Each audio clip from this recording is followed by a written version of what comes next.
Kenya boasts of the largest economy in East Africa, showcasing a dynamic economic landscape. It is a hotbed for innovation, especially in sectors like technology, where advancements in mobile payments, M-Pesa, have made a significant impact. However, a challenge persists in gender parity, notably within public procurement. Women's full engagement in this sphere remains an ongoing concern, with efforts needed to bridge the gender gap and ensure equal opportunities. So as TISA, we conducted a research in partnership with AFIC, the African Freedom of Information Center, around access to government procurement opportunities for women. Our research found that there are legal, policy, operational and capacity barriers that prevent women from participating in public procurement across East Africa.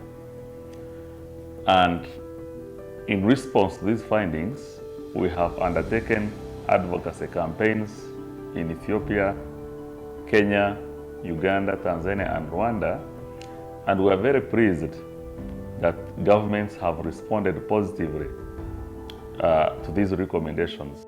The Access to Government Procurement Opportunities, AGPO, is a program founded in the Constitution of Kenya 2010, Article 227. The aim of the AGPO program is to facilitate the enterprises owned by women, youth, and persons with disabilities to be able to participate in government opportunities. This will be made possible through the implementation of the legal requirements that 30% of government procurement opportunities be set aside for these special groups. AGPO, as it's set up, can allow anybody from a mama mboga who is selling kills to move from selling by the market side or complement that by supplying to a school. I registered a company na nikairegistia AGPO with women AGPO, na nimefaidika na kazi kama hapa ni Juja constituency. Ukiona nyuma yangu tunajenga ofisi ya chief. Unfortunately, AGPO tenders face the problem of pending bills. So you supply government, and our study found some people had delays of even up to 10 years. Kuna kazi nilifanya almost 3 years ago in Kiambu County, hijaripwa, it costed 4 million. Haijaripwa up to date. Tunajaribu kufuatana. In Kenya, where we had recommended to government to urgently consider and address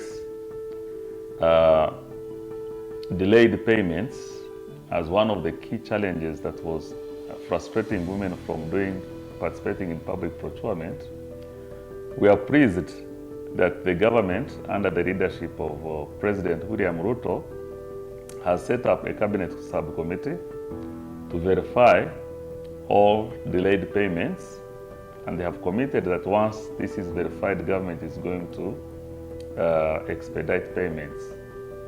In terms of improving AGPO, I would recommend that the process for applying for the AGPO certificate to be simplified, because I find it very tedious. At some point, I almost even gave up because it's a lot. According to the World Bank report, Kenya has 48% of business owners being women, and only 7% of them access formal credit. Just about 1% of them owned land, putting women at a disadvantage in public procurement. Women have a challenge in accessing credit. Why? Because they do not own the required capital items, be it land, cars, things that you can easily use to get into a certain business. Hizi tenda tunapata za AGPO huwa tunapewa zile ziko na pesa ndogo. Sasa ningekuwa ni ombi letu tupewe pia zile ziko na zimewekewa a big amount of finances, ndio tuweze kupata faida kidogo. Despite the many challenges facing women-led businesses, there have been several positive achievements. For instance, at the end of the financial year 2021-2022, the total of 25,278 contracts worth Kenya shillings 26.47 billion had been awarded. Women won at least 50% of the value. in Kwale County, once they find the pending bills, they pay the ones that came first in time. But in these two counties, you realize they have also included a second mechanism of paying the lowest bill. That favors AGPO beneficiaries like women, because if you prioritize a bill that is below $500,000, you're benefiting the ordinary mama mboga, somebody who is a youth, to be able to get their capital and get back in business. I would call out for more women in the youth to apply for the AGPO certificate. This is because it gives you more market opportunities and also acts as a gateway.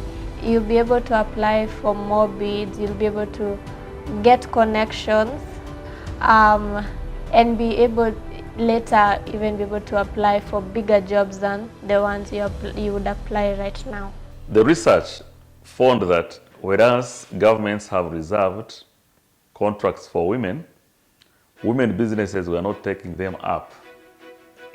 We call upon women businesses, business associations, and entrepreneurs to take advantage of this huge opportunity, develop their capacities, get access to information, and participate immediately in government procurement opportunities, because that is where big monies are. There are segments of the population that must be given priority: women, people with disability, and the youth. Therefore, the media should spell out these provisions clearly so that they are understood, so that even those who might want to shy away then get the courage to go for the services. Then the other area, we've also engaged the Kenya women parliamentarians, and as they are working on their strategy, the plan is to reprioritize the area of AGPO and how the women members of parliament can keep it as an agenda for oversighting and ensuring that the required resources go to women, youth, and persons with disability. Kwa hivyo tunashukuru mashirika yale yanatusaidia, wanatuita training, na pia wakituita training wanatufunza mpaka financial education tunapewa ndio tuweze kumanage our project. The study found that since the AGPO was established, women have benefited through government procurement and thus creating meaningful employment opportunities. However, a lot more needs to be done to ensure the success of this program.